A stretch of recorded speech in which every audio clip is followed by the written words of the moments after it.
দশম শ্রেণীর শিক্ষার্থীবৃন্দ, বেঙ্গলি মাস্টার্স চ্যানেলে তোমাদের স্বাগত।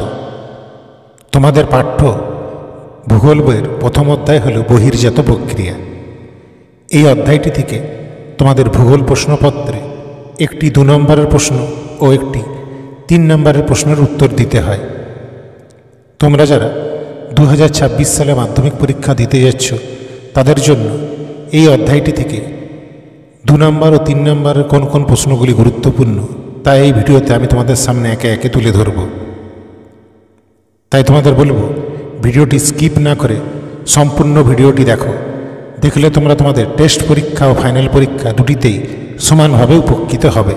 ভিডিওটি ভালো লাগলে অতি অবশ্যই লাইক করো এবং বন্ধুদের সঙ্গে শেয়ার করার অনুরোধ রইল।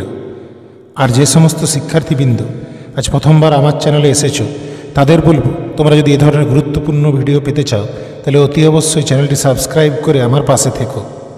এই অধ্যায়টি থেকে 3 নম্বরের জন্য তোমাদের যে পার্থক্যগুলি প্রস্তুতি নিতে হবে তার মধ্যে প্রথম হল রসে মতানে ও ড্র্যামলিন, দ্বিতীয় হল জিউগ্যান ও ইয়ারদাং এবং তৃতীয় হল গিরিখাত ও ক্যানিয়ন।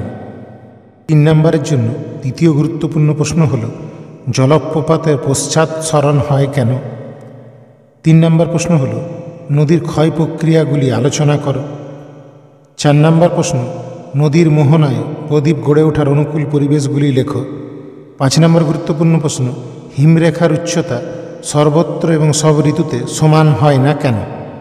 3 মার্কসের জন্য 6 নম্বর গুরুত্বপূর্ণ প্রশ্ন হলো কী কী কারণে মরুভূমির সম্প্রসারণ ঘটে। প্রশ্নটি অন্যভাবেও আসতে পারে, মরুভূমি সম্প্রসারণ রোধের 3টি উপায় লেখো। এবং 7 নম্বর প্রশ্ন হল মরু ও মরুপ্রায় অঞ্চলে বায়ুর কাজের প্রাধান্য দেখা যায় কেন। 2 নম্বরের জন্য প্রথম গুরুত্বপূর্ণ প্রশ্ন নদীর ষষ্ঠ ঘাতের সূত্রটি কী। দ্বিতীয় প্রশ্ন ধারণ অববাহিকা কাকে বলে। তৃতীয় প্রশ্ন জলবিভাজিকার সংজ্ঞা দাও। এবং চতুর্থ প্রশ্ন ক্ষয়ের শেষ সীমা কী। 4 নম্বর গুরুত্বপূর্ণ প্রশ্ন টিকা লিখো পলল শঙ্কু। 6 নম্বর প্রশ্ন হিমরেখা কাকে বলে। 7 নম্বর প্রশ্ন নুনা টাক্স কী। 8 নম্বর প্রশ্ন হিমশৈল কী।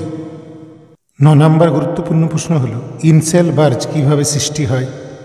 10 নম্বর প্রশ্ন ব্লো আউট বা অপসারণ গর্ত কীভাবে সৃষ্টি হয়।